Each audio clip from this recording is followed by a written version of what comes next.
You so much. Good afternoon, everyone, and welcome to the April 23rd, 2025 City Council work session. Thank you for joining us in this virtual meeting format. For work sessions like this one, there is no opportunity for public comment, and those wishing to access the meeting can do so by watching the live stream available on our website, the broadcast on Comcast Channel 21, or by calling into one of the phone numbers listed for this meeting on the public webcasts and meetings materials page of the City of Eugene website. Thank you all again for joining us today. I call the April 23rd, 2025 work session of the Eugene City Council to order, and I will now hand it over to the city manager to introduce our first topic, shopping cart and metal theft and stolen scrap sales.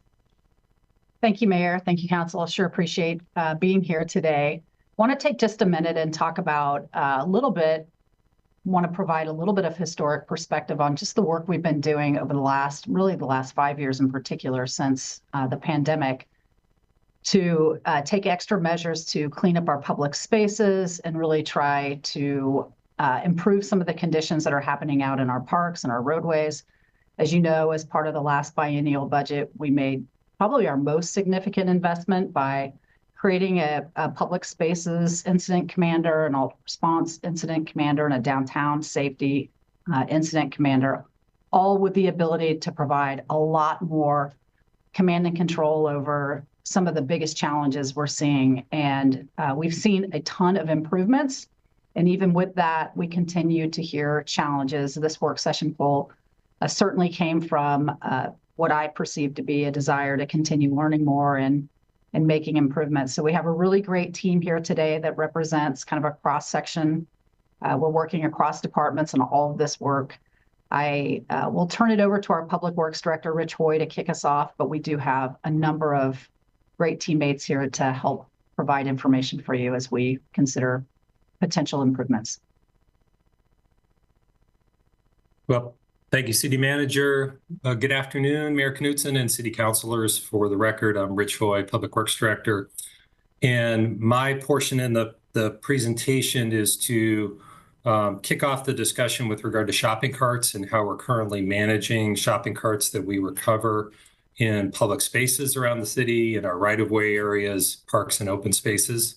And when I'm done with that portion, I'll turn it over to Chief Skinner to talk about the enforcement issues and some of the legal background related to shopping carts in Oregon. Joining me today is Craig Carnegie, our Parks and Open Space Director, along with Michelle Parkins, our Public Spaces Incident Commander, to help with questions. And thanks for that introduction and context to the City Manager. So, Larry, if we could pull up the PowerPoint.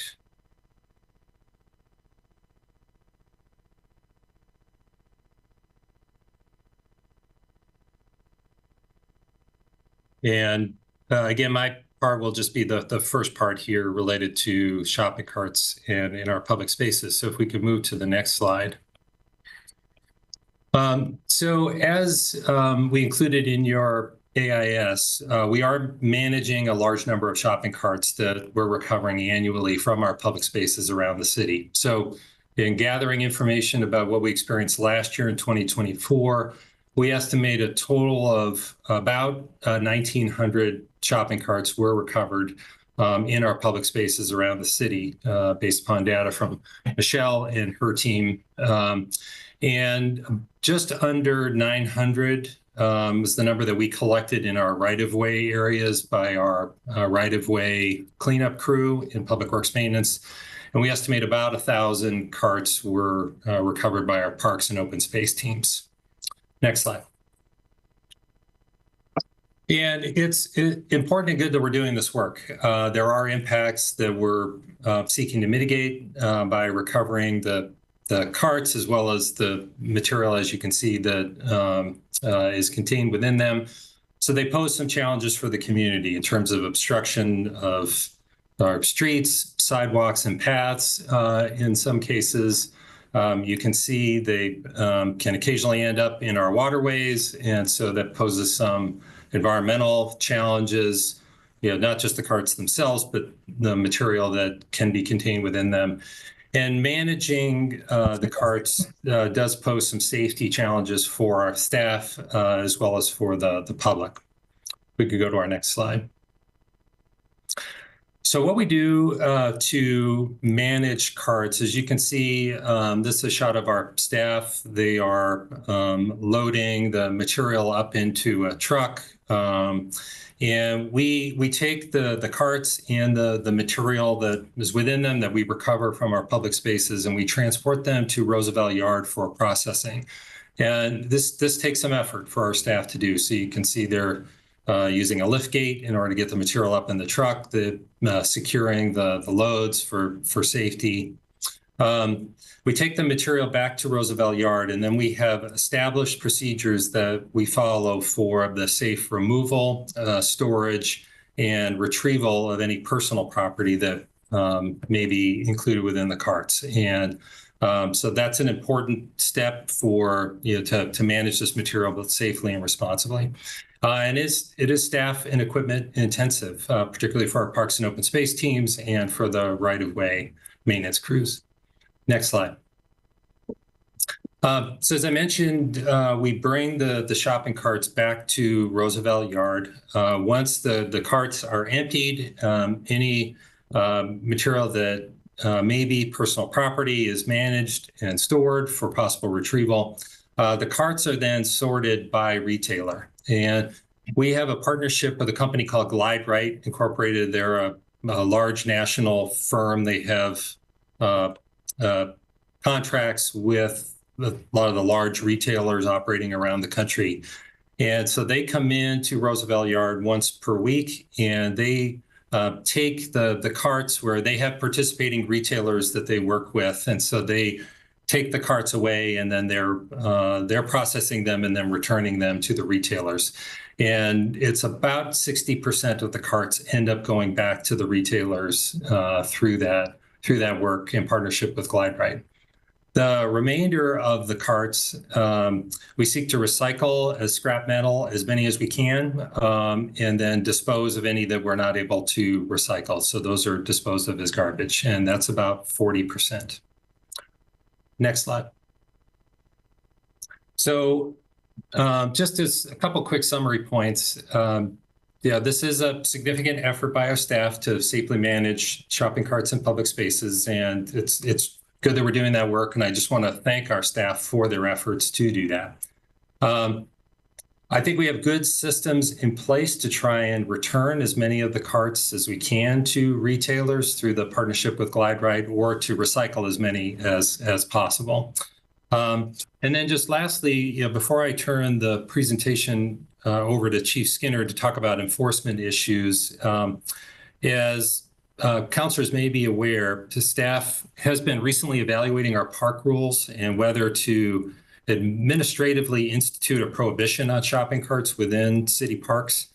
At this time, we have not pursued that change to our park rules. And as we've evaluated that approach and played out scenarios just looking at our parks, well, we've concluded that any efforts regarding enforcement of theft or specific prohibitions should be considered more broadly, more holistically, and thoughtfully approached in coordination with our partners in EPD. And I'm happy to answer questions that you may have about that. With that, I'll turn things over to Chief Skinner to talk more about the enforcement issues and some of the legal framework governing shopping carts in Oregon. Chief? Yeah, thanks, Rich. I really appreciate it. Mayor and Council, good to see you this afternoon. I'm going to apologize in advance if there's a little bit of noise in the background and or connectivity issues. I'm actually in Pendleton right now at the State Chiefs Conference, and so I'm finding a quiet corner, taking a break out so that we can spend some time together and talk about a couple of different issues this afternoon.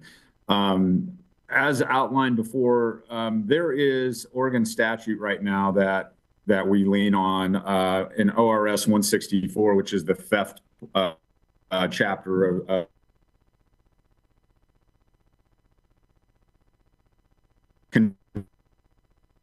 conduct investigations and make the appropriate enforcement actions around the possession of stolen property. Chief Skinner? Yes. Chief Skinner, I'm sorry to interrupt you.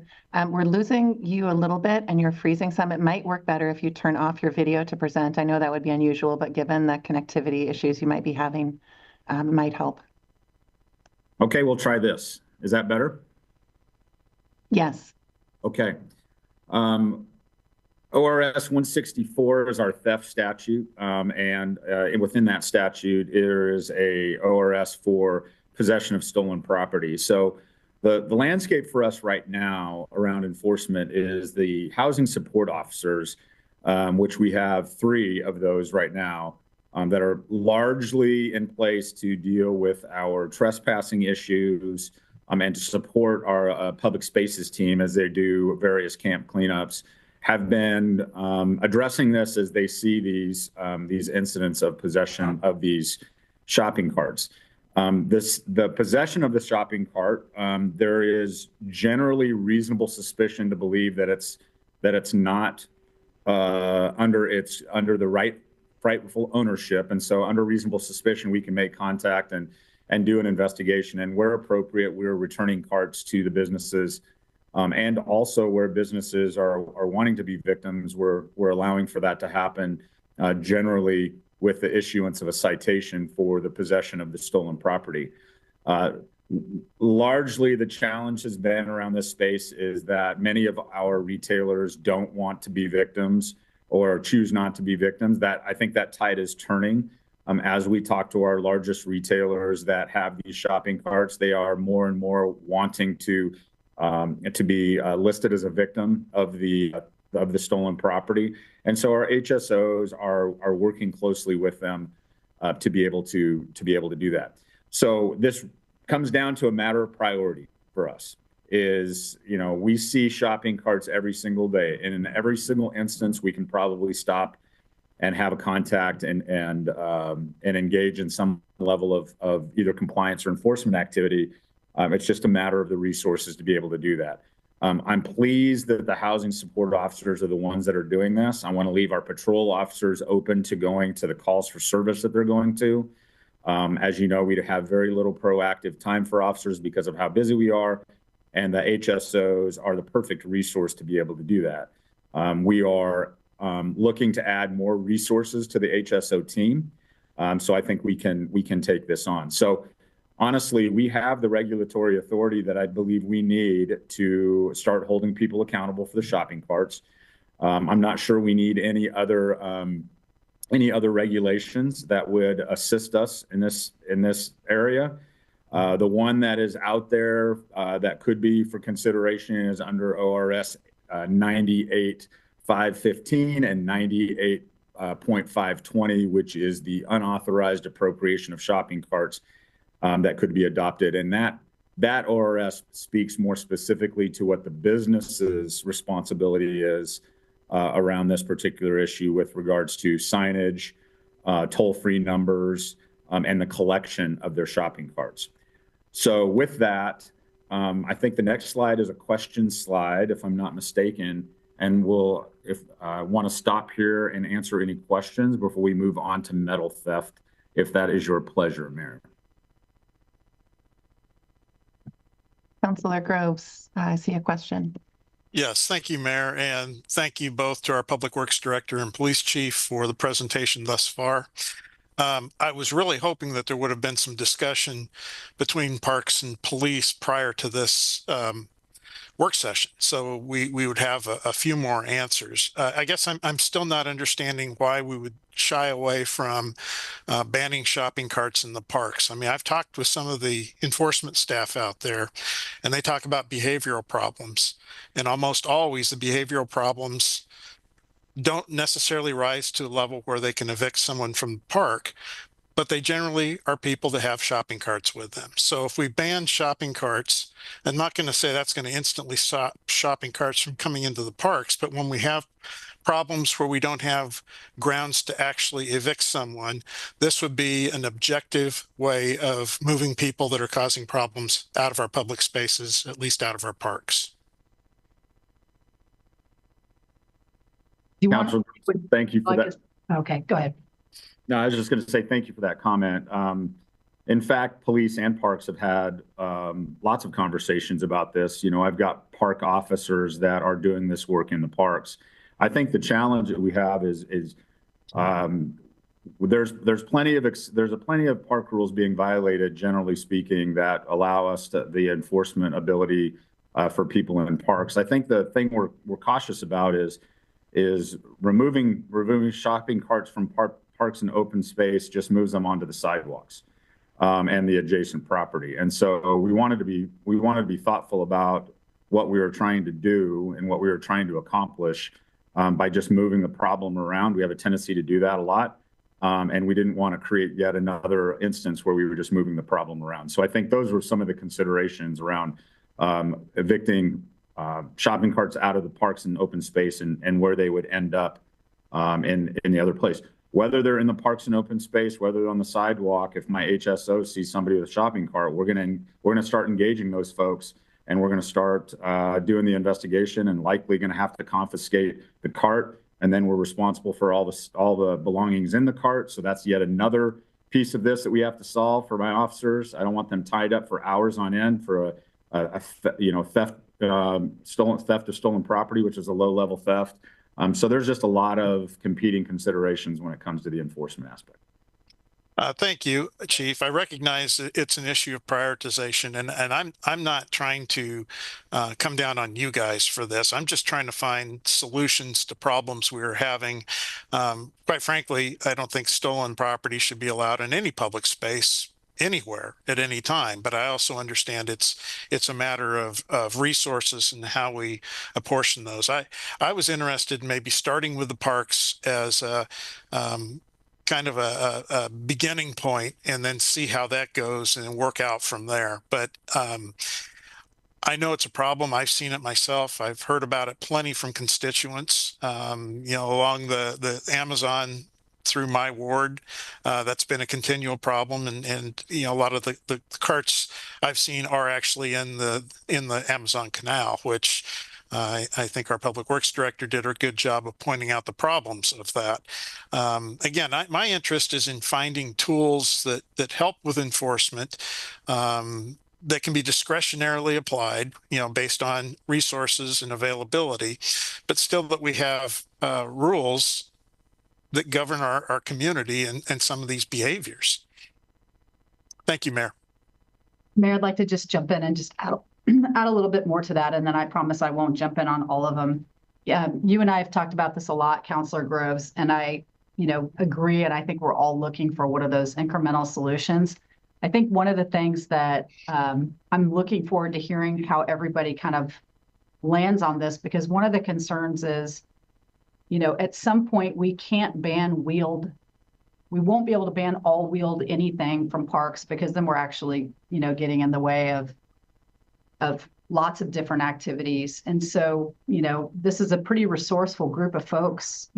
Banning the shopping carts doesn't mean their stuff won't be there in some way. And is it going to be there in some other type of carriage or carrier? And so we're trying to understand what are those downstream impacts that maybe actually make it even worse. And so that's just that there's just a lot to balance there. And I do appreciate that, but it just seems like the starting with something that we know to be stolen seems like pretty safe ground to begin with.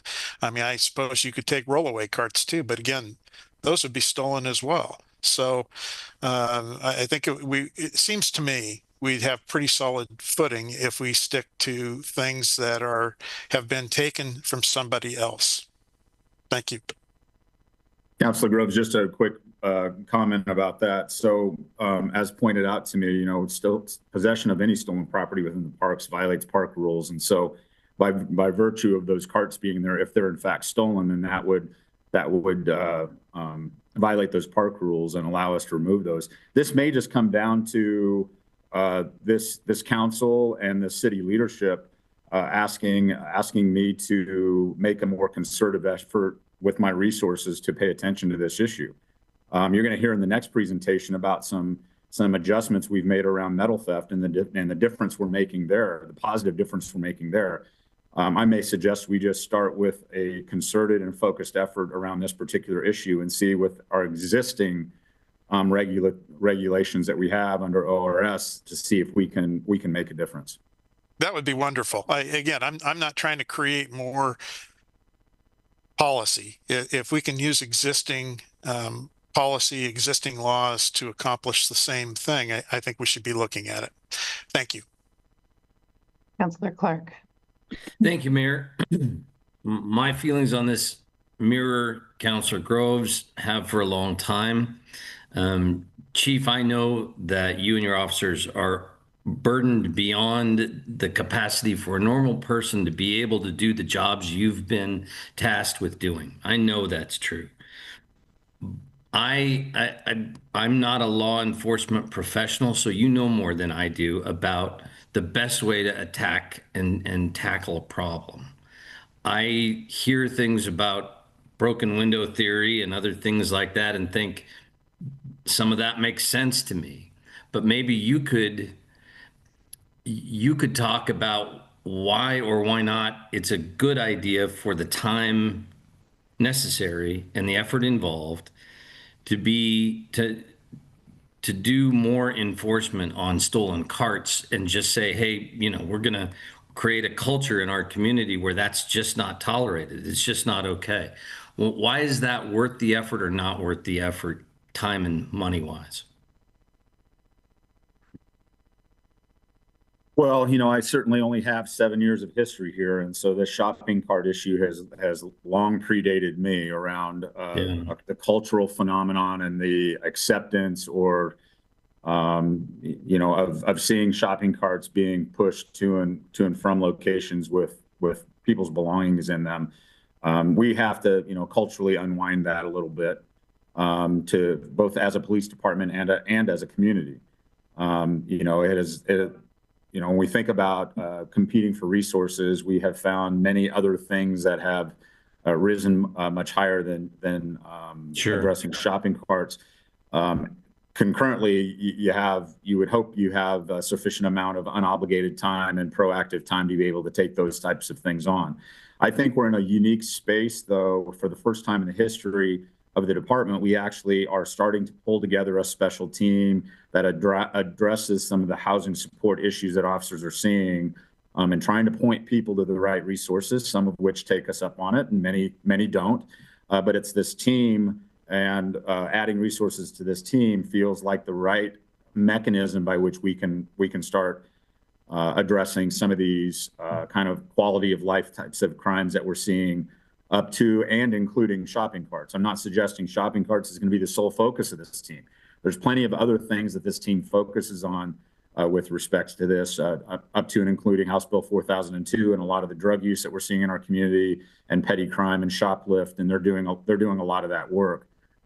So I would suggest that it's probably worth our housing support officers taking this on as a concerted effort.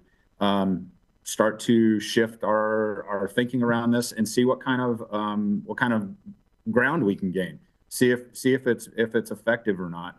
And that's where I would start. Like with anything, we would start with the dedicated resource to try and pay attention to any particular issue that we have. Is there anything to the idea that, in terms of what your officers see and what your CSOs and housing support officers see, that if there were a more exerted effort to enforce on stolen carts, you make it harder for somebody to wheel their stuff around, and thus less likely to move from one place to place, as opposed to seeking actual help that will be of help in getting their life back on track to those who would make use of them. Is there anything to that thinking from your experience? Well, certainly the majority of the group that's in possession of the carts are very mobile. There's no question about that. Moving from point A to point B. Is it worthwhile to make them less mobile? You know, I don't know the answer to that. I think they're going to be. I think mobility is a core piece of that demographic. And if they don't have shopping carts, they'll find another way to transport their belongings. And so I think we're going to see that happen. The absence of shopping carts will be replaced with some other kind of mode of transportation for that. The challenge that we have as a police department is the enforcement action we take, regardless of what it is, whether they have a shopping cart or not. You know, in ordinance, there's a duty that the police department has to safeguard and safekeep those items. And that administratively is a very, very heavy lift, and oftentimes disincentivizes officers for doing some of this proactive work because of the amount of time that it takes. Now, we can fix that a little bit, and that's something we need to probably work on. But there are a variety of coexisting things that kind of cascading of events that happen every time we take enforcement action when somebody has got all of their belongings with them and are moving them from point A to point B. If somebody steals a car and loads something into it, are you obligated in the same way if you apprehend the person who stole the car to catalog and store all the things they may have been hauling in that stolen car? Well, if we leave the belongings with them, we don't. But if we take enforcement action where that individual is going with us to the Lane County Jail for booking, then yes, we would have to safe keep all of their belongings. And in a practical sense, if it's a shopping cart and we go and contact somebody and identify that they have no legal right to be in possession of that shopping cart, we can confiscate that, return that to the rightful owner, have them unload their belongings. Now all of their belongings are in a pile on the sidewalk while we take our shopping cart back to Target or Walmart. So as I said earlier, there are other collateral issues that go along with enforcement that we have to take into consideration. Thank you, sir. Councilor Zelenka. Oh, I think Lindsay was before me. Oh, I'm so sorry. You've switched spots on my screen. Councilor Leach. Thank you so much. I appreciate that. And thank you, Chief and Rich. I guess my question is, you had mentioned a certain ORS that we could look at. You mentioned it as something that could be done. And my understanding might be incorrect, but currently businesses can be more in the victim mode, where they can claim being a victim to the theft of the shopping cart. The ORS that I think you mentioned puts a little bit more responsibility on the business, that they have to post signage. They have to be the one responsible for reclaiming that property. Can you, correct me if I'm wrong, and how you would interpret that in terms of our own code and how that might help us and our teams? Actually, does it decrease our workload if the business is responsible for collecting that? Do you see that, the fine of the $50 is what does that look like? What's the landscape of that? Yeah, there's several jurisdictions in and around our area that have kind of gone down this path by adopting ORS 98 in the 500 range. It does all those things. I mean, it satisfies an awful lot of the burden around being a victim. So the signage, it does all of the things that are nice for an eventual prosecution if we so choose. And then it does put responsibility on the businesses to harden the target a little bit, to make sure that they're paying attention to what's going on. The 1-800 number, they're responsible for picking up their own carts instead of us trying to figure out a way to return them to them. So it does a little bit of both. It puts some responsibility on the businesses, as well as makes our jobs a little bit easier in the event that when I say we, police department and municipal court, want to prosecute these cases. Excellent, thank you. And in these other jurisdictions, have they found success in this kind of helping mitigate the issue? I think the success is only as realized as the police departments have the resources to actually go and enforce this. So, again, we've got chapter 164, which is the theft chapter, that we could go out on any of these. Like I said, it's possession of these at least amounts to reasonable suspicion that it's stolen, based on our belief that these are shopping carts that came from a retailer. We could engage that dialogue and ultimately confiscate those. The piece that we don't have right now is just the business's responsibility to pick it up. Okay. Is that the direction that you would suggest that we take as something to help it? I don't know, Councilor Leach, if I would say that I'm making that strong recommendation. What I wanted to do is give council an opportunity to avail themselves of another resource if they so choose. Honestly, in this space, I'd almost rather revisit this in 6 months and give me a chance to see if we can get something moving with our HSOs with a little focused attention in this area, see what it looks like, see if it's making the difference that we're hoping that it makes, see if we can get our parks cleaned up a little bit, our waterways less cluttered with these things, and some good old-fashioned enforcement sometimes is not necessarily a bad idea to start with, especially when we already have a mechanism in place. If you're prioritizing this over the next 6 months, what else might fall through the cracks? Because what we know, right, is that you have a lot of pressure and a lot of different areas that it probably just feels like you're trying to catch up in a lot of different places. So what might be the impact in other areas if we're putting a lot more attention to this? Well, I appreciate the consideration there. I think what I would likely do is task our HSOs, our housing support officers, with taking this on in conjunction with our crime reduction goal of criminal trespass this year.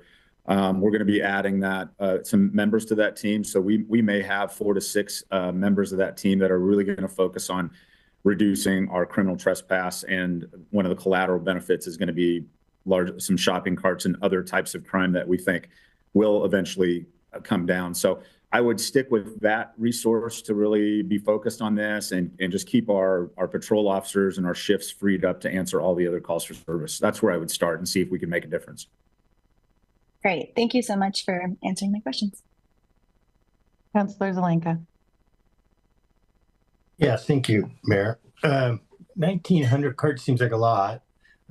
Any way to tell how many people are doing this, Chief?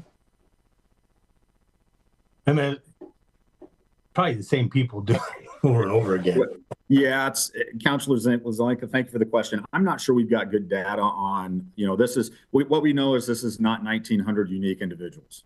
So, yeah. It's might be 1,900 unique carts, but not unique individuals. But remember, many of these carts that I think Rich was speaking to are largely abandoned, and so there's no person associated with it. We would need a kind of some time or a body of work where we could gather data to see if we're starting to see some repeat offenders. So we don't really have that data right now. My guess is that this is predominantly homeless people that are doing this. Yeah, I'm not sure of the housing status. I think certainly there are those folks They're putting their stuff in it. They are. Yeah, certainly we see people moving from one spot to another with a large volume of their stuff, and these shopping carts use that. Whether they're actually homeless or not, we're not sure. But I think it's safe to say that our HSOs, housing support officers that are going out on these trespass calls, are also going out on the same trespass calls and finding shopping carts at these places where people are residing in. So, I think that's part of the demographic that has these shopping carts. Yeah, my guess is most of it, if not almost all of it. And I guess since possession of stolen goods is already a violation of park rules, I don't see the need for a new law here. Yeah, we got to be really careful if we're just moving the chairs around the Titanic. Pretty soon, red wagons, strollers. I mean, where does it end? I think what you said about that, Chief, was right on the spot. I think this is a problem, but of all the public safety issues in our community that are sometimes very serious and sometimes life-threatening, and given the staffing levels at APD, this wouldn't make my enforcement priority list. And prosecuting homeless people for shopping carts, I think, would be a very ineffective way to deal with the homeless issue. And if we did, certainly none of them would be going to jail. I'm not sure how much of a deterrent it would be. All of that just makes it more difficult for them. I would support what you were talking about, though, Chief, which is a more focused, coordinated effort to deal with this issue with EPD and other departments that would be more effective at doing it, as well as probably, as all of us would like to do, redouble our efforts on the homelessness issue. Thanks. Councillor Keating. Thank you, Mayor.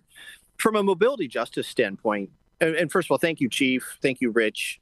And thank you, colleagues, for your comments. From a mobility justice standpoint, I actually go further than just a parks prohibition on shopping carts, in that they block the sidewalks and impede safe flow of wheelchairs or bicycles.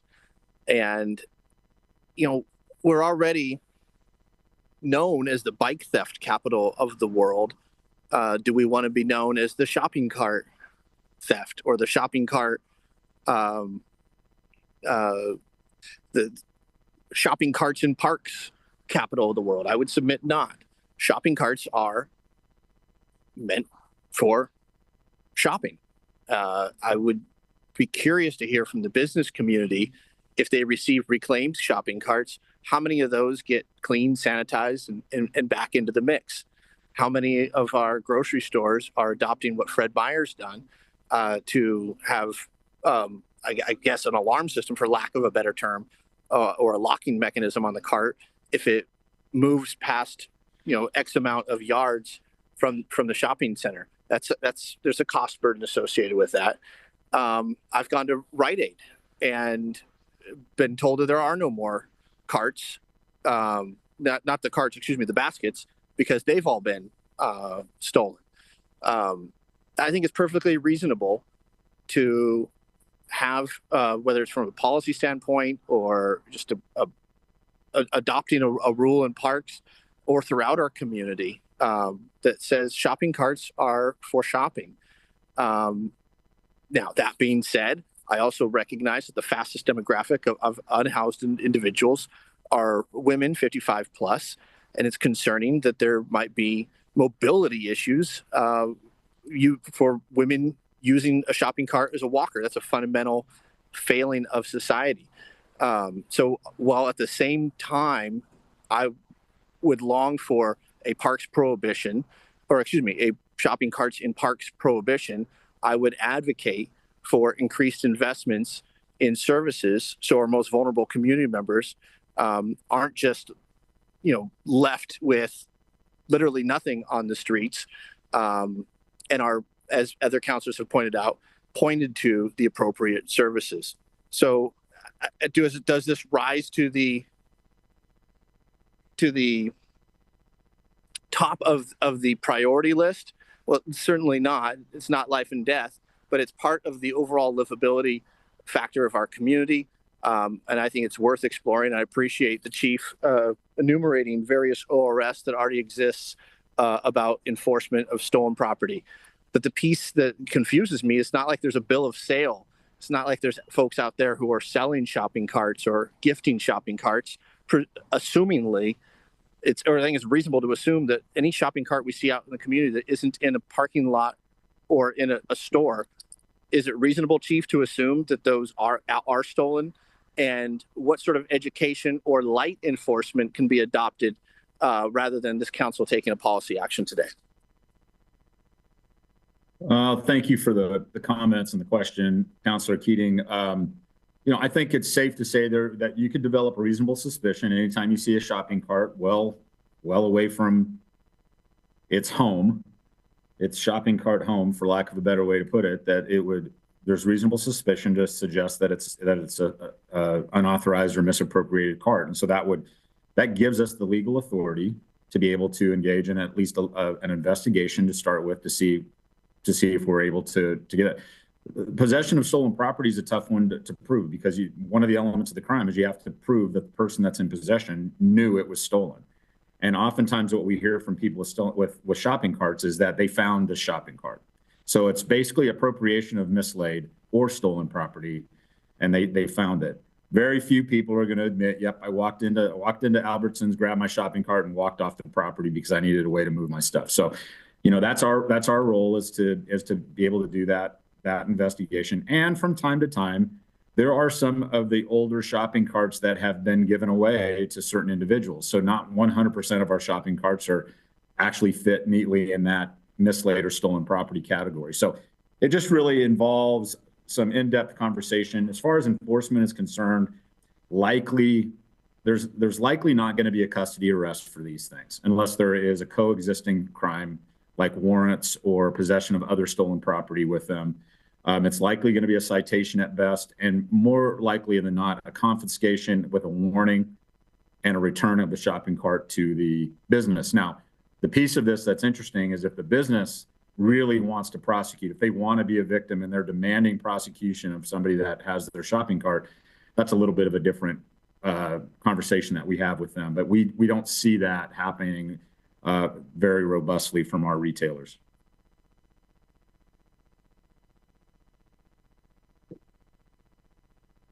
Thank you, Chief. And Council, I'm keeping an eye on our time, and we have a second agenda item today. So City Manager, I'm just going to ask you a quick follow-up question. I think we've heard from Chief Skinner in response to some council questions that return to this discussion in 6 months after there's been an opportunity to work with the HSOs and follow up on some of the current work that's just initiated in April is a possibility. Also some questions related to engagement with businesses and the sources of the carts and how they are participating in this process to make sure that material's not leaving their sites, and maybe a few other details. But Councilor Groves, I see your hand, and I'm just asking City Manager first in terms of feedback or guidance, direction you need from us today to close that loop with what was suggested on a future conversation. So I didn't hear specific direction, but I definitely heard like people want to be kept up to date. So we can certainly provide updates over time. I wasn't sure where this conversation was totally going to go. So yeah, maybe we need to close the loop on that when we get to the end of all of the items. Thank you. And Councilor Groves, I see. Yes, thank you, Mayor. As the author of this council poll, I mean, I'm very comfortable with trying to look at what we can do within the existing framework of the law and see what can happen in the next 6 months. But, you know, this is a drain on our, not just our police, but our parks workers and our public works cleanup staff. So, I mean, this is costing us money, and it just keeps going on.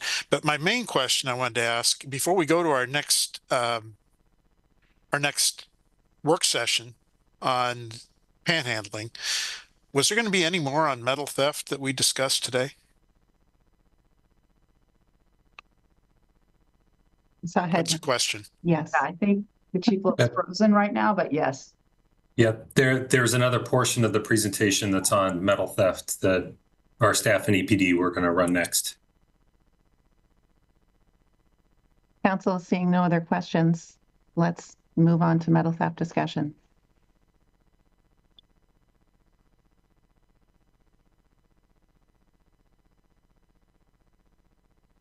Thank you, Mayor.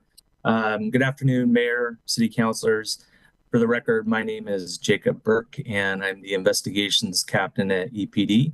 And I was asked to talk about this topic today. So this is my first time talking to council, so I appreciate the opportunity of being here.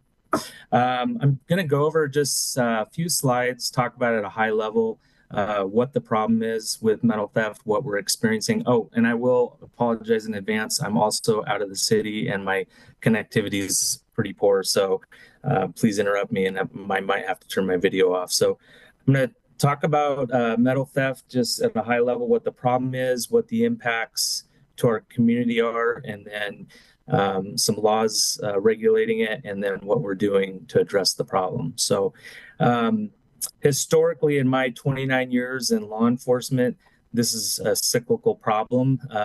Metal theft, what we're specifically talking about is metals or alloys, non-ferrous materials, so metals or alloys with no iron like aluminum, tin, but most specifically in the last couple of years, the biggest theft problem of metal has been copper.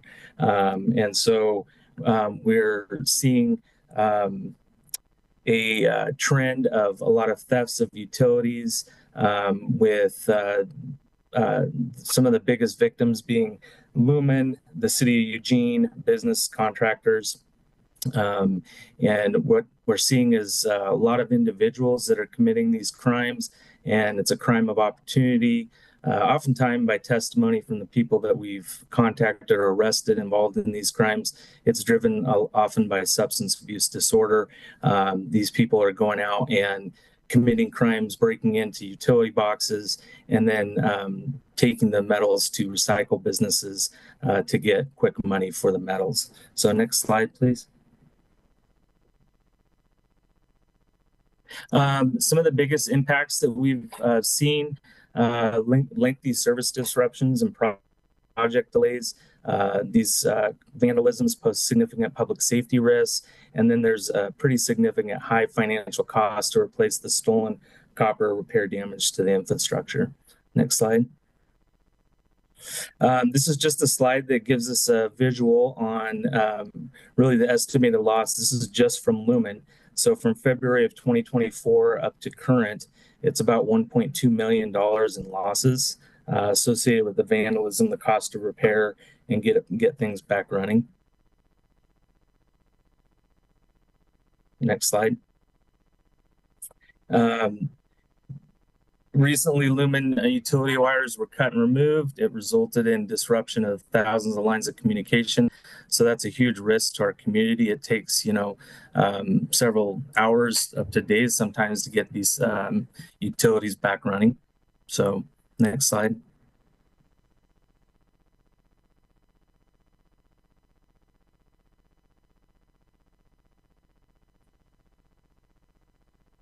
Next slide, please. This is a sample from City of Eugene locations. There are approximately 4 locations across the city that have been vandalized, and it's pretty scattered, random all throughout the city. A lot of these are city lights along the walking paths and signals. Next slide.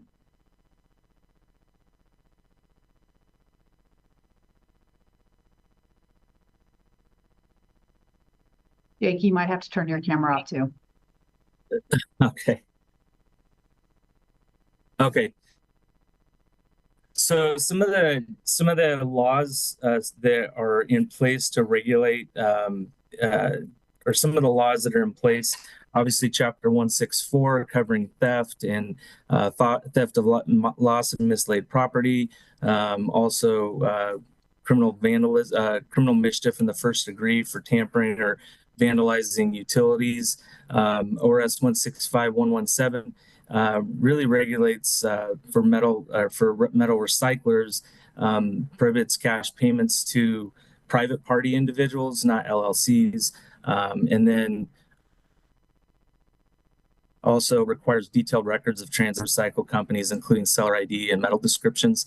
And some of those are the laws in place that help regulate some of the sales of these. Slide, please.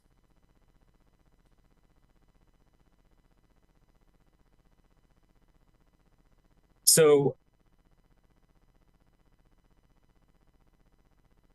one, because they're crimes opportunities and they're happening frequently and scattered throughout the city, is oftentimes it's hard to detect them. So by the time City of Eugene or Lumen or a contractor realizes that the theft has even happened, the sale or transaction for the stolen wire is already occurred, and that metal's been recycled.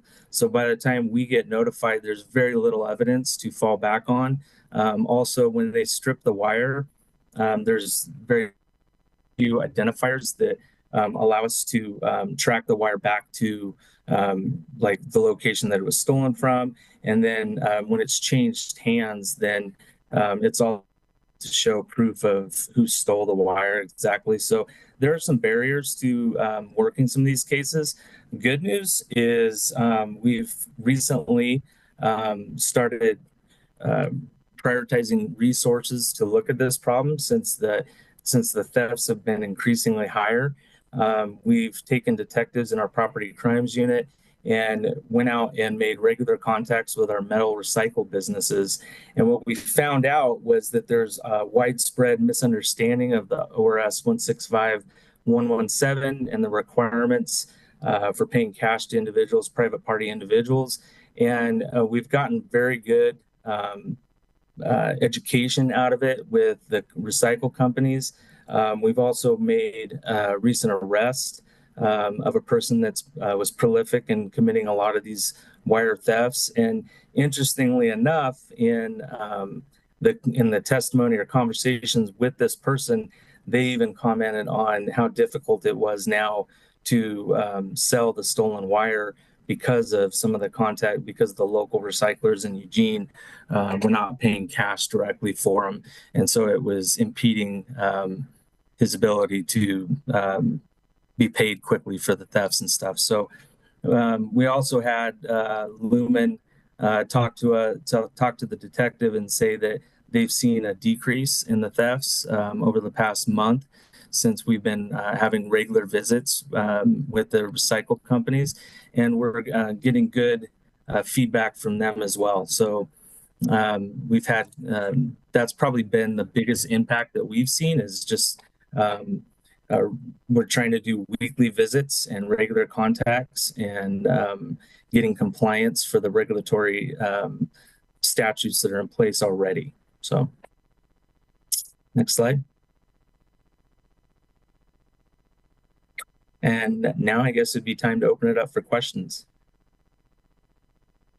Thank you, Officer Burke. Councilor Groves.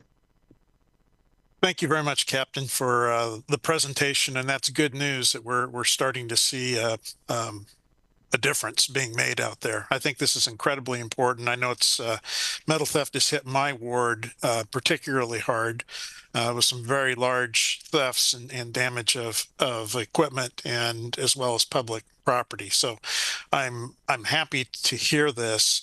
I assume we're going to continue to monitor the progress and make sure we don't backslide. Yes. So the one thing that we did is the property crimes.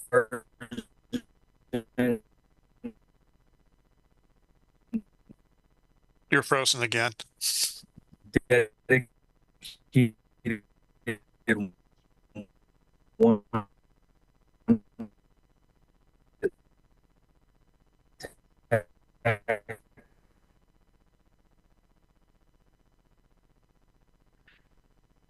Well, you're frozen, so I'll go ahead and just make my last comment. The only way we're going to make a dent in this, which you're already doing, is by removing the economic incentive for the thefts to begin with.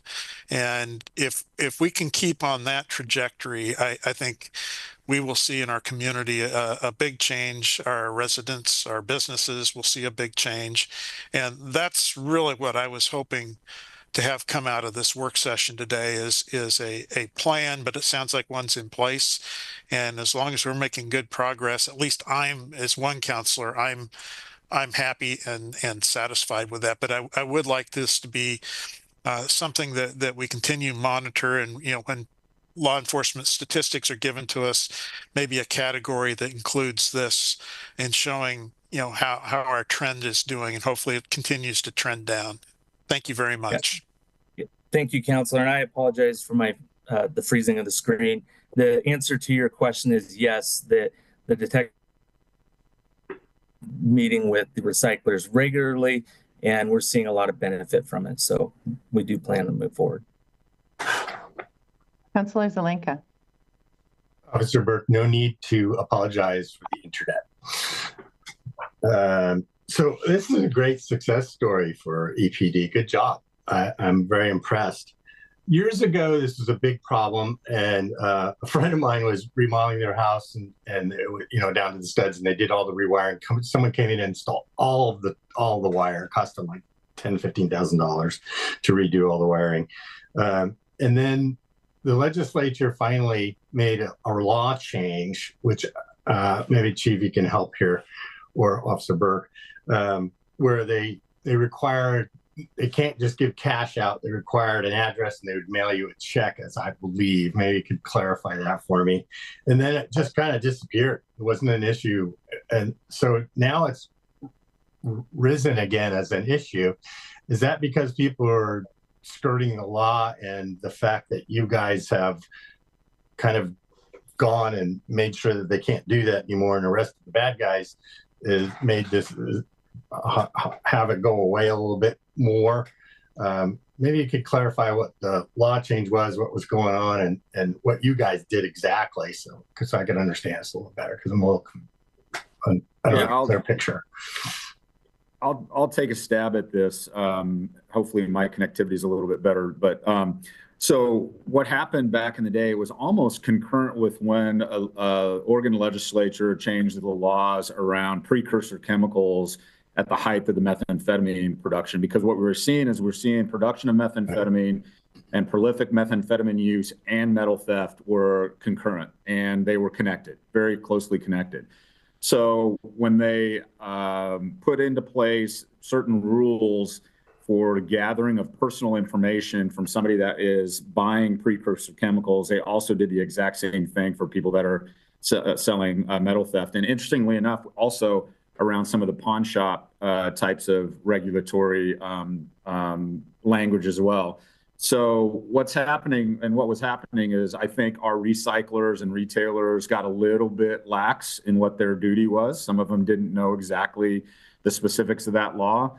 In addition, it prohibits cash sales for an individual that is not a legitimate LLC.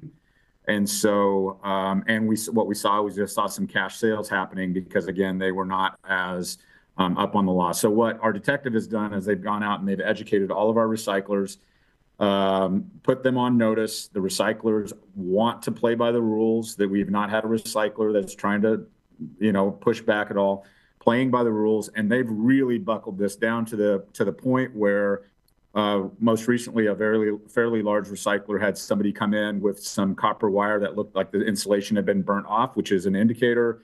There was a little bit of pushback as to why this person could not sell this copper wire. And the retailer said, well, let's call Detective Johns and have him come down. And if he says it's okay for me to buy it, then I'll buy it. And the person turned around and left. So we have our retailers right where we want them, and our recyclers right where we want them. And so we're very hopeful that the demand side of this equation is being addressed through just better regulations and paying attention to the existing regulations. Yeah, well, thank you for all that, Chief, and thank you for all the work that EPD's done to actually make this happen.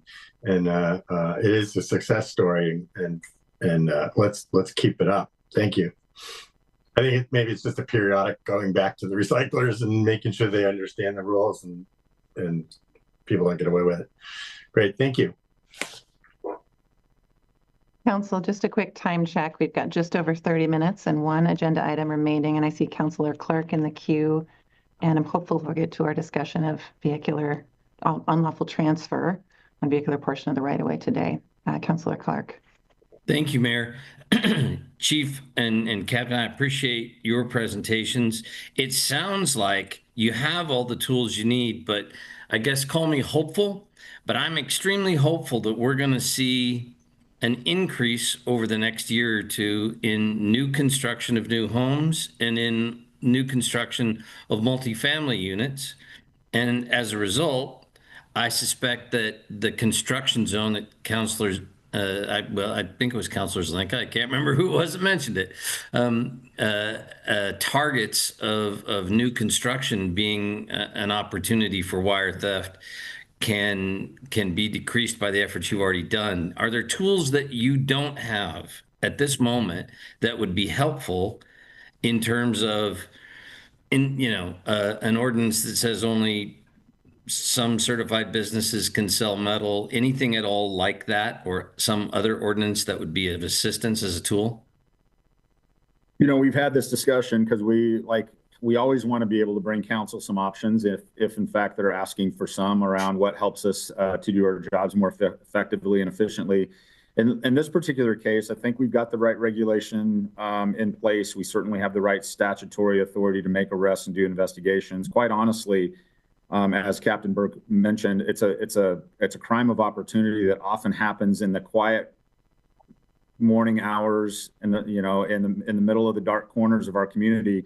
And I wish I could be everywhere at all times to make sure that we deter this type of thing. But there'd be some significant crime, like in those situations where we have new construction, really engaging with those folks around crime prevention through environmental design.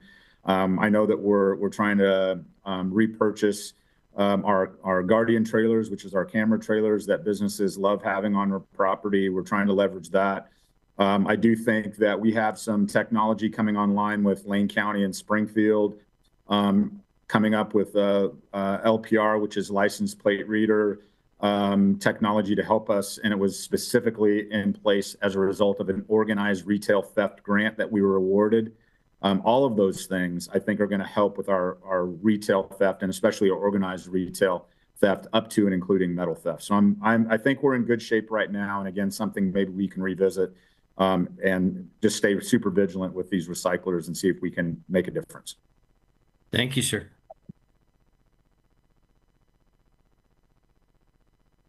Council, seeing no additional questions, I can say thank you to staff for this discussion of both of the components of this first agenda item. And this concludes our first agenda item. Thank you all. We'll move on and have the city manager introduce our second topic in a work session related to unlawful transfer on vehicular portion of the right-of-way. I'm just going to have Chief Skinner jump right in. Happy to jump right in. This will be a very quick presentation because I believe it's just this one slide. For those of you who were on council back in 2016, this was an issue that was brought before you after the city of Springfield. Actually, this was brought before you in 2019, but in 2016, city of Springfield adopted this particular section of their code, which is the unlawful transfer of vehicular portion of the right-of-way. I can remember testifying at that either work session or council meeting, and I was a new chief and had not had a lot of experience with seeing how this shows up in our city. I know that this has been an interest for council or members of council to bring back for consideration. I can tell you that my 7th anniversary is the 30th of this month. And so it's been a very quick 7 years together. And I can tell you that I have seen many near misses as I drive around the city to my various appointments and community engagements where people are walking out into traffic to receive something being passed out of a vehicle. And so I'm always in favor of eliminating the conflict between pedestrians and vehicles. We've had a variety of pedestrian fatalities as a result of that conflict, not necessarily this issue, but that conflict. And so I'm happy to have this conversation. I did reach out to the city of Springfield to find out how this showed up in their community in 2016. And what I will tell you is that there is no enforcement on record in the city of Springfield with respect to a violation being written, punishable by the $50 fine. But there have been a variety of traffic stops made. And what the city of Springfield did in 2016 as a result of this adoption is they engaged in a pretty significant educational campaign to gain compliance from people. And subsequently, officers made traffic stops, just educating folks around the safety hazards of passing things outside of the window and trying to point them in a different direction if they feel compelled to give charitably, giving them a different alternative. So Springfield would say that they've seen a difference in their community. They've seen a decrease in people that are standing in really dangerous areas of their roadways, soliciting. And would say that it has been value added for their community. For us in our community, this is, if this was adopted, this would be a violation that we would adopt. It would need to be a violation that is witnessed by an officer, which would then prompt the probable cause stop of the vehicle and the conversation with the driver. It certainly could result in a citation. Likely, our culture of our police department is to educate, and use enforcement as a last option. But it would be one of those things that we would have to see. The one concern that I have, just like with anything, when we add new regulation, is that this is not one of those things that we would get a phone call from somebody saying, hey, I just witnessed somebody pass something out of the vehicle, and here's the vehicle plate number, and you know, call our non-emergency line with that complaint, and that we would follow up on that. Likely, we would not follow up on that again. This is most effective when the officer is actually witnessing. Like with many of our traffic violations, the officer has to witness the violation themselves before we can take enforcement action. So I would not want to have an unreasonable expectation if we go down this path that the community would be able to call these in as calls for service. This would be something that we would take on as in a proactive case by case basis. So with that, I think the next slide is actually straight to questions, and so we can get to that. Thank you, Chief. And I'll open the floor for council discussion. Councilor Groves. Thank you, Mayor. And thank you, Chief, for the presentation. And again, I raised this issue as well, and I'm not looking for some silver bullet here to solve the issue, but just, you know, this is a safety issue. I did a little poking around on trying to find some statistics, and there aren't really any statistics measured with pedestrian fatal accidents involving panhandling. However, the Oregon Walks program releases a report called the Fatal Pedestrian Crash Report. And for the city of Portland, well, first of all, in the state of Oregon, homelessness is 2.81% of our population, according to PSU, and that was back in 2019. I think it's higher now. But those years, Portland had 21% of their pedestrians killed in motor vehicle accidents were experiencing homelessness. So it is a higher percentage of people that are dying from this or seriously injured. Like you, Chief, I've seen many near misses. In fact, I had a Ward 8 constituent call me a while back at the same time I put out this council poll that told me the story about this person running across 2 lanes of traffic on Garfield Street without even looking to get a pack of cigarettes from a car going the other direction, and almost got killed. And so it's many people in the population that are doing this are altered at the time that they are collecting funds. So, you know, even a public education campaign of trying to get people to stop passing goods from a travel lane. I mean, if they want to pull over and park legally and safely and get out and give somebody money, I'm not interested in addressing that. That's perfectly okay in my book.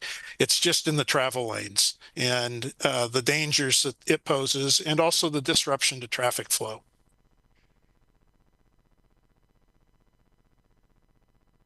Thank you, Councilor. Councilor Clark. Thank you, Mayor. I don't have the agenda in front of me. Is this a recommended motion or no at this time in the agenda? We have just a work session. Just the discussion. Okay. Yeah. Because it's a motion that I would make that we adopt a similar 6.112. But, and I agree, part of my reasoning for being in favor of this, and I know I can see my friend Alan already lining up to argue against me on this, but the city spends millions and millions and millions of dollars in alignment with our Vision Zero program. It's how we plan how our roads will be shaped and how we'll build things in order to minimize conflicts between pedestrians and travel lanes with automobiles. And after spending that kind of money, to have folks intentionally running into traffic seems like a really stupid idea. And I believe that we should be doing at least parallel work with our ordinance to dissuade people from intentionally interacting with moving vehicles. And that's a part of why some of this makes sense to me. But I want to hear the argument again from my colleagues here.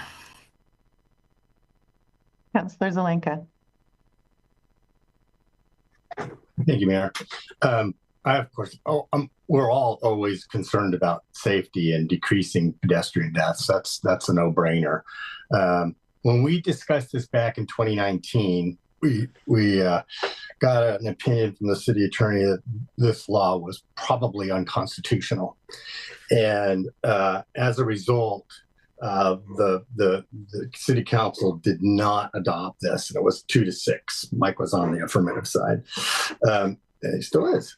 I believe the reason there's no citations in Springfield is because they know that if this ever got brought to court and they had to enforce one of these citations, it would be found to be unconstitutional and they'd have to repeal their law.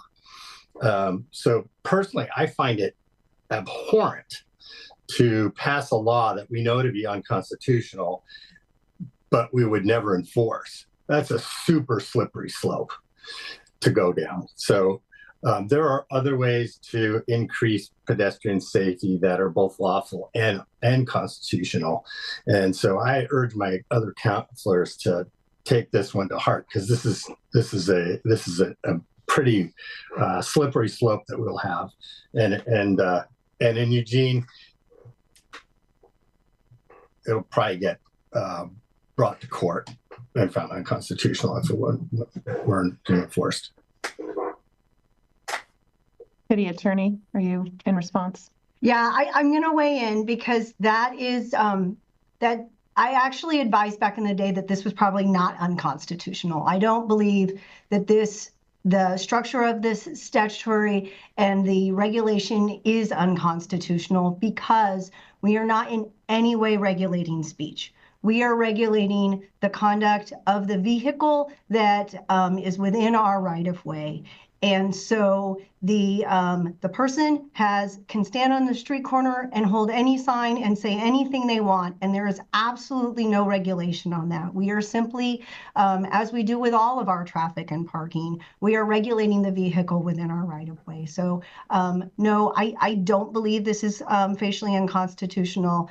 Whether or not we are challenged, that's another question. But it is a very constitutionally defensible code provision. It's that nexus between the sign asking for money and the action that I think would be found to be a good nexus that would make it. But it's not unconstitutional.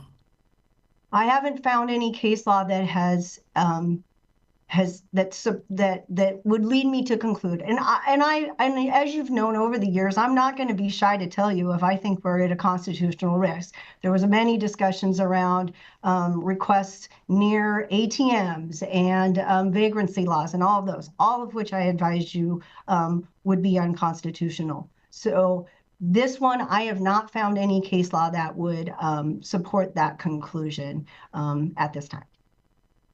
Thank you, City Attorney and Council. I will keep you in the queue for remarks. Also, after Councilor Kaczynski and Councilor Keating may shift to some shorter rounds for round two, given that we're wrapping up here at 1:30. Councilor Kaczynski.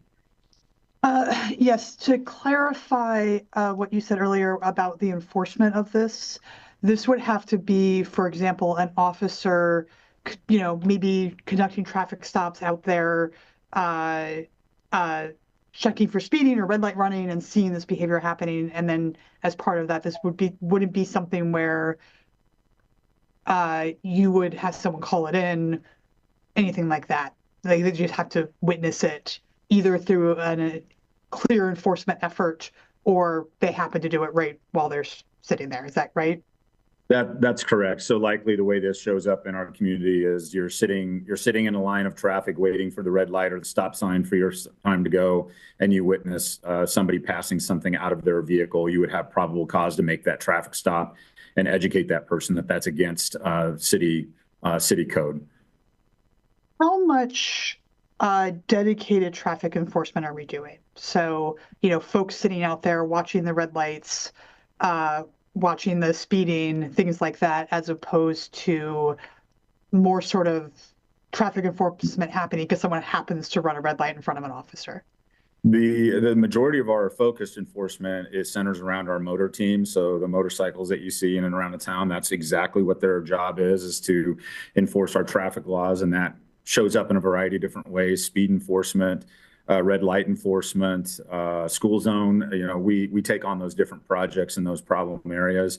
Our patrol staff with discretionary time also will conduct traffic enforcement as they see violations occur in front of them. So somebody runs a red light right in front of them, they're likely going to make that traffic stop. So there's two different ways. You're going to, in this particular case, you may happen upon somebody that passes something out of their window. I would suggest that we've got other traffic related issues that we would do focus patrols on instead of this particular issue, and then just let organically us enforce this as we come across those instances where somebody might be passing something out of the window.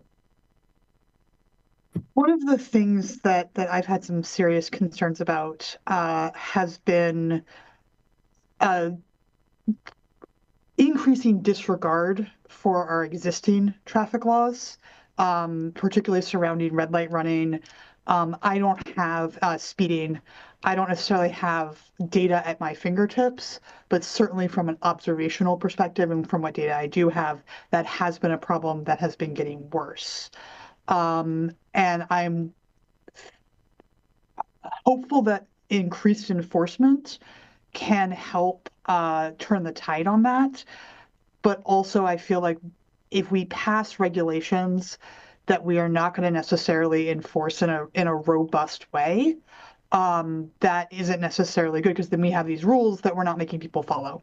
And so, you know, I would be interested in looking at like how we're enforcing the rules we do have on the books before we start looking at adding new rules, if that makes any sense.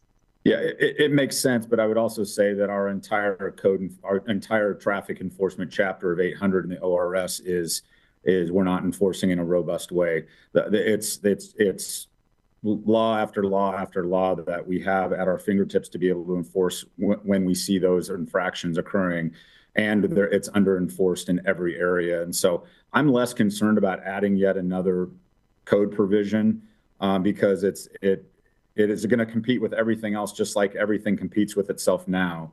In this particular case, there would be a few instances, probably week in and week out, where we make a traffic stop, educate a driver, and give them some alternatives to doing something in the travel lane, creating a conflict with a pedestrian, and or giving them a resource as to where they can go if they feel compelled to be charitable in a different way. So, you know, I see this more as an educational campaign than it is an enforcement campaign.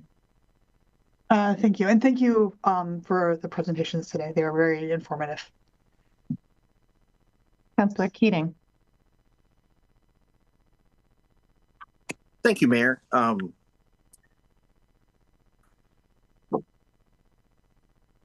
don't know where to start here. You know, 2 years ago, a motorist distributed approximately $200,000 just by throwing out $100 bills while driving around our community. Chief, are there any existing laws on the books that could have penalized that person for beyond littering, for the distribution of anything from a motor vehicle that caused such chaos or pandemonium as people were clamoring to scoop up those $100 bills? Yeah, I would suggest that we could creatively fit that in the disorderly conduct statute, which is on the books, which is addressed to deal with these things when you disrupt traffic. Generally, disorderly conduct is somebody walking out into traffic and disrupting traffic, but in this particular case, I think you could make a case for that. So you would have I don't know if you call it offensive littering, because I don't think it was offensive to anybody that was picking up $100 bills, but certainly would fit within the disorderly conduct, created that amount of chaos in our community. That's helpful. Thank you.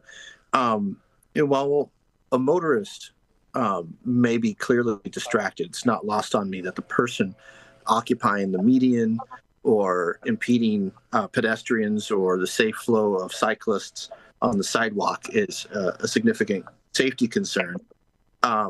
Penalizing that person is clearly problematic, possibly from a constitutional standpoint, but penalizing the distracted driver, either under that disorderly conduct that you referenced, and preventing that distracted driver who might not see someone walking through a crosswalk or, trying to get resources out of their wallet, might not see a light change.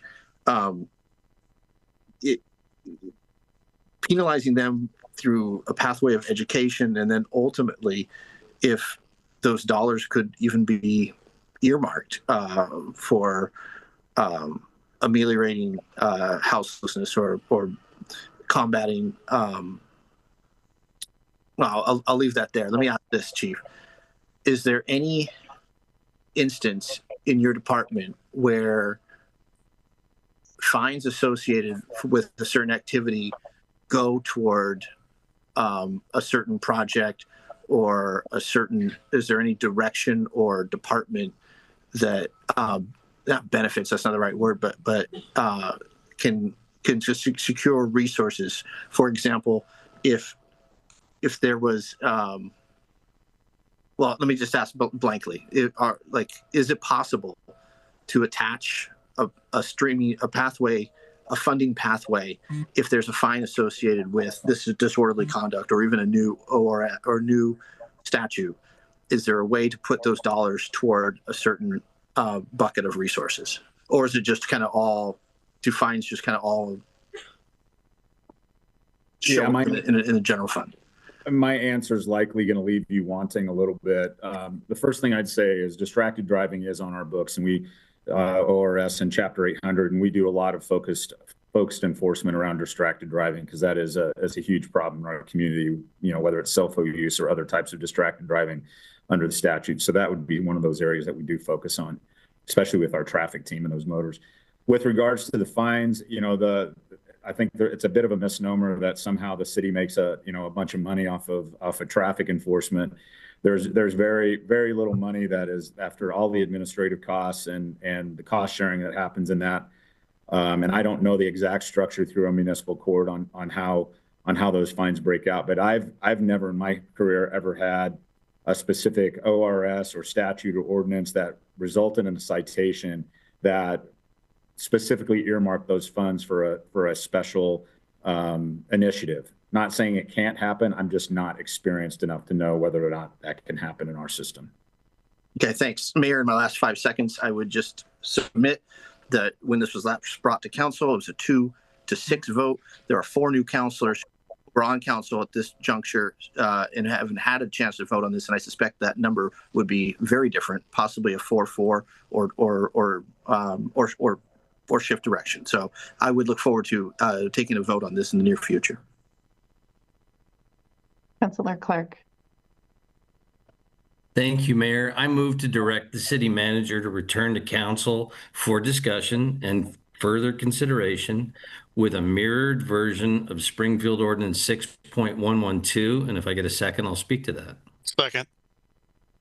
Thank you, sir. Discussion. I really like the way the chief has discussed what Springfield did and how he would plan to deal with an ordinance like this. I'm reassured to know that it's not on its face unconstitutional, but we're just simply asking the city manager, hey, please return to council with our version of the ordinance so we can talk about considering adopting it. Nothing more, nothing less. So I hope my colleagues will allow the manager to return to us with that. City Attorney. Yeah, I just want to make sure that expectations are clear. We can certainly, if this motion passes, return to council with the ordinance for you all to discuss. The next step, if you want to move forward to the next step, would be to send it to a public hearing.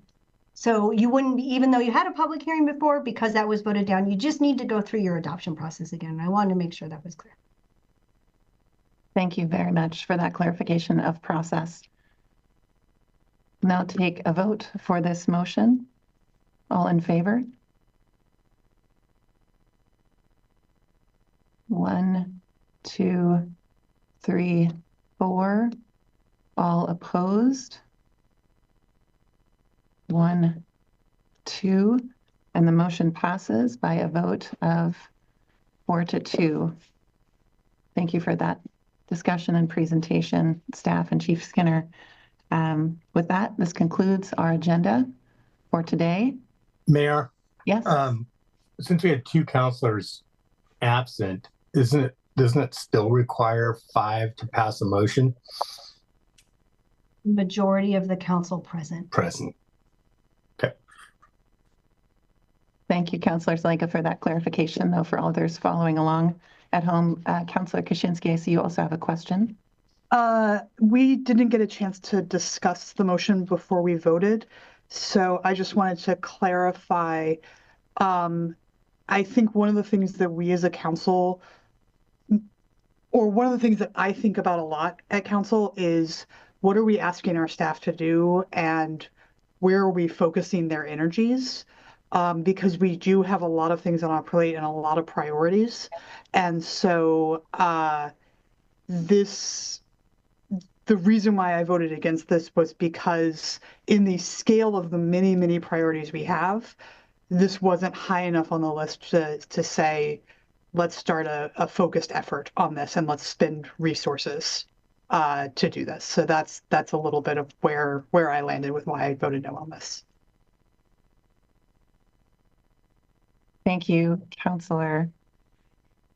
With that, we'll now conclude and close our April 23rd, 2025 City Council work session. Our agenda is concluded and we are adjourned. Thank you all.